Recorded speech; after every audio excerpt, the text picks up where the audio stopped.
Sejumlah pengurus DPP Partai Amanat Nasional PAN mendatangi markas DPP Partai Demokrasi Indonesia Perjuangan PDIP dan untuk mengetahui bagaimana pertemuan PAN dan juga PDIP. Hari ini kita tanyakan kepada jurnalis Universa dari Rio Abadi dan juru kamera Chandra Gian langsung dari markas DPP PDIP Jakarta. Rio, pertemuannya dilakukan secara tertutup, tapi apakah sudah ada keterangan resmi? Apakah ini artinya resmi PDIP akan menjalin kerjasama politik dengan PAN dan bentuknya akan seperti apa, Rio? Baik, selamat sore Stephanie. Memang tadi pengumuman kami sekitar pukul 2:40 rombongan PAN yang dipimpin oleh Ketua Umum Zulkifli Hasan beserta sejumlah elit politik dari Partai Amanat Nasional memang sudah tiba di kantor DPP PDI Perjuangan yang terletak di kawasan Menteng, Jakarta Pusat, Steph. Nah, saat ini agendanya adalah agenda internal pertemuan antara kedua partai. Tadi sepemantauan kami memang di dalam pertemuan tersebut terdapat beberapa atau dihadiri oleh beberapa petinggi partai baik dari PDI Perjuangan dan juga Partai Amanat Nasional.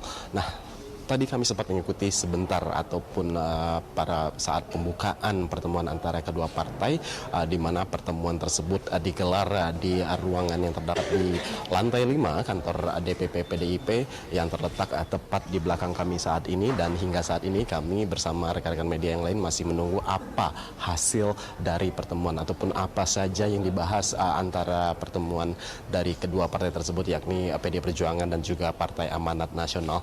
Nah, terkait agendanya sendiri, informasi yang kami terima hingga saat ini adalah silaturahmi dan juga kerjasama antar dua partai politik. Nah, tentu yang menjadi pertanyaan adalah dalam bentuk apa kerjasama kedua partai yang akan dijalin, mengingat tahun ini adalah tahun politik dan menjelang pemilu 2024 mendatang. Tentu saja yang juga menarik perhatian tadi adalah kehadiran dari bakal calon presiden Partai Demokrasi Indonesia Perjuangan Ganjar Pranowo di pertemuan, di mana tadi sempat disinggung juga bahwa apakah nantinya mereka akan berkoalisi ataupun menjalin kerjasama lain, dan memang kami hingga saat ini kami masih menunggu terkait dengan apa hasil pertemuan dan apa saja yang dibahas oleh kedua partai baik dari PDI Perjuangan dan juga Partai Amanat Nasional. Steph. Belum ada keterangan resmi, tapi kalau yang Anda baca, Anda memantau langsung dari kantor DPP PDIP, mungkin ada sinyal-sinyal atau kode-kode yang tampak dari pertemuan dua partai ini?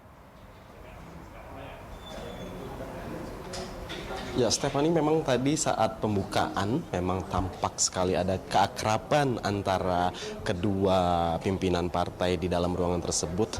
Nah, kalau kita berbicara tentang koalisi sendirinya, seperti yang kita tahu bahwa saat ini PAN masih tergabung dalam koalisi Indonesia Bersatu bersama Partai Golkar dan juga Partai Persatuan Pembangunan ataupun P3, dan dalam beberapa kesempatan terakhir juga beberapa petinggi dari ketiga partai tersebut masih menyatakan bahwa mereka masih solid dalam koalisi Indonesia Bersatu. Nah, namun ada sedikit dinamika seperti yang kita ketahui bahwa P3 sudah mendeklarasikan dukungannya terhadap calon presiden dari Partai Demokrasi Indonesia Perjuangan, yakni Ganjar Pranowo. Meskipun begitu, mereka masih menyatakan bahwa koalisi Indonesia Bersatu ini masih solid. Nah, tentu yang akan menarik untuk ditunggu adalah bagaimana setelah pertemuan antara salah satu anggota dari koalisi Indonesia Bersatu ini, yakni Partai Amanat Nasional, yang saat ini sedang melakukan pertemuan dengan Partai Demokrasi Indonesia Perjuangan di kantor DPP PDI Perjuangan ini sendiri, Stephanie.